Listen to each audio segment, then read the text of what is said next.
Sinkholes are natural geological occurrences that are very common in areas such as Florida, which is primarily underlain by dissolvable limestone. These geologic phenomena generally occur where the limestone is within a few hundred feet of Earth's surface.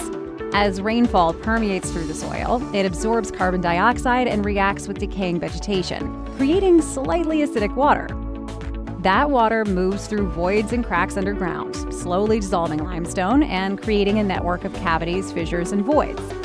As the limestone dissolves, pores and cracks are enlarged, which then hold even more acidic water. Sinkholes are formed when the Earth's surface material collapses or sinks into the cavities.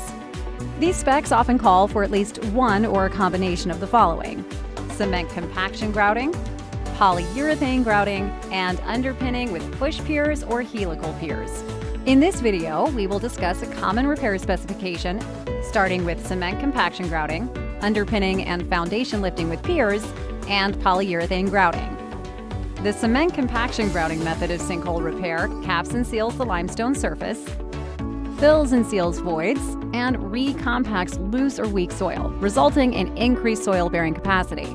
Grout injection pipes are drilled at various angles using specially designed equipment.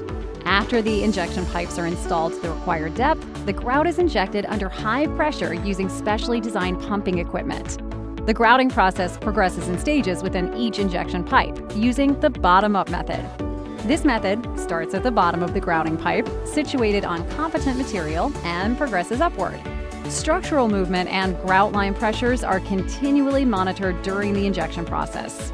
Upon completion, all pipes are raised and removed. Push piers, aka end-bearing piles, as the name suggests, are heavy-duty steel tubes that are hydraulically driven or pushed down through the earth in sections until they reach a load-bearing soil or rock stratum. An installer will first secure the foundation bracket and then push each pier individually through the bracket and into the earth until a stable base is reached. This process is repeated at multiple locations around the foundation. Helical piers, aka friction piles, another popular underpinning method, differs from push piers in a couple of ways. First, the lead section is fitted with a single or multiple helical plates, giving them the appearance of a screw. These plates serve to pull rather than push the pier into the ground. At this point, once all of the piers are installed and load tested, hydraulic jacks are placed at several pier locations and connected to a manifold system. Then, pressure is applied evenly on all piers to safely lift the foundation back to its original or best achievable position. The foundation brackets are then secured at their permanent position. Once the structure is lifted, we then fill the space between the soil and slab with a structural two-part polyurethane foam, which provides the necessary support to the interior slab.